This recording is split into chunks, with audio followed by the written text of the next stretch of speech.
In this video, we're going to be talking about how to get better low-light performance with your DJI Action 4.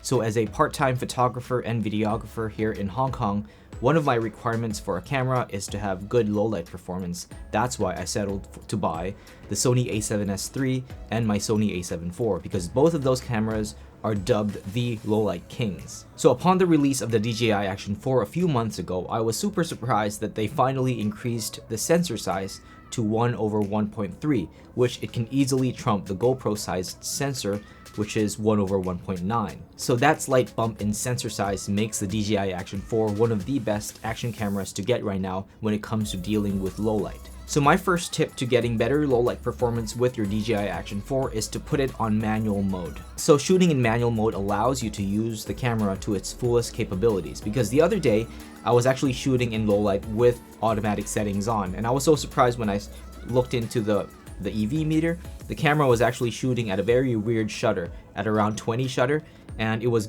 giving a very weird interaction with the image stabilization of the camera. So shooting in manual mode allows you to tweak the settings, and I'm going to show you a little box over here to show you the settings that I actually use in manual mode. So just look over here and I'll put it somewhere here. And tip number 2 is to shoot at a lower frame rate. So shooting in low light is an entirely different beast, because if you're used to shooting in broad daylight, I'm sorry, but you're not going to be able to shoot in slow motion anymore in low light, because if you shoot in slow motion, the requirement is that you double the frame rate. For example, if you're shooting in 50 frames per second, your shutter should be 100, right? So having that shutter actuate in such a speed is not going to allow the sensor to grab much light. So my recommendation is just shoot in 25 FPS if you are in PAL, or 24 FPS if you're using NTSC. So NTSC and PAL, it basically just means what region you're in. So I'm in Hong Kong, so I'm using 25 FPS. So if you're probably in the US, you're gonna have to shoot in 24 FPS to avoid that weird flickering or banding in light. Third tip is put your shutter on 50. So normally I would not really emphasize this, but it's very important when you shoot in low light is to put your shutter on 50. So like what I said in example number 1, the other day I was shooting in automatic mode. The camera was doing a very weird shifting in auto mode. So I guess it does not play nice with the DJI Action 4's rock-steady image stabilization. So yeah, put your shutter on 50 and you should be good to go. So tip number 4 is keeping your EV values between +0 or +0.3. This will make sure that whatever is in the shadows will have a little bit of exposure there, and whatever is in the highlights won't be blown out. So how do you find out what your EV values are? Just press the gear icon over here, and now go to exposure, and you're gonna see on the upper left corner right there what your EV values are. So just make sure this reads 0 + 0 or +0.0, and that will make sure that whatever is in your frame is evenly exposed, which means you're compensating for both shadows and highlights. Number 5 is going to be a very weird one to discuss, which is avoid using rock-steady image stabilization. So one of the highlights of the DJI Action 4 is the good image stabilization, right? So whenever you're shooting in low light, the rock-steady won't play nice anymore. It's going to give you very weird movement, jittering. So I advise you guys to just switch it off if you are shooting in low light and rely on your actual skills instead of relying on the rock-steady image stabilization. So one way to still use this without relying on image stabilization is just do the heel and toe walk, wherein you can create like the ninja walk that gimbal users do. So yeah, avoid using rock-steady if you want to get better image quality in low light. And number 6 pertains to image stabilization. So number 6 is, if you really have to use image stabilization, avoid doing any unnecessary jerking with your arms or your hands, or avoid whip pans. If you're doing transitions, avoid doing that. So try to keep the camera as steady as possible. You can still get a little bit of movement from side to side, and rock-steady can still alleviate that. But if you are going to use image stabilization, avoid doing big movements or jerky movements.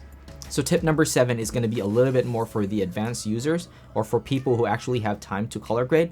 So you're going to choose whether you want to shoot in D-Log-M or just the normal picture profile. So D-Log-M allows you to have more dynamic range because this is DJI's log profile. So this will allow you to get more information in the shadows and still have information in the highlights. So the only downside is you're going to have to color grade or slap on DJI Rec 709 D-Log-M LUT, which makes your workflow or your editing process a lot longer.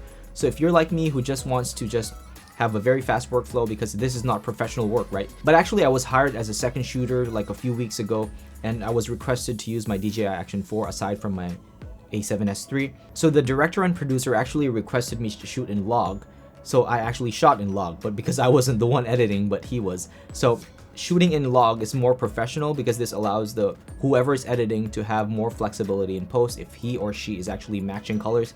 For example, DJI Action 4 plus A7 IV is going to be easier for that person to match colors in editing if you shoot in log. So yeah, just choose log if you really have to, but if you just want a fast workflow, stick with the standard profile. And number 8, which is the last tip, is probably the most important tip that I'm going to give you guys, which is knowing the difference between low light and no light. So a lot of people, because this has a 1/1.3 size sensor, so they're putting too much pressure on the camera, expecting this camera to perform as good as the A7S III. They shoot in no light, wherein there's absolutely no light, and get disappointed because the images are not good. Guys, even the A7S III in no light scenarios will still have grain or noise. So know the difference between no light and low light. Try to shoot in a little bit low light, where maybe there's a lamp post in the streets, or maybe you're near a billboard or something.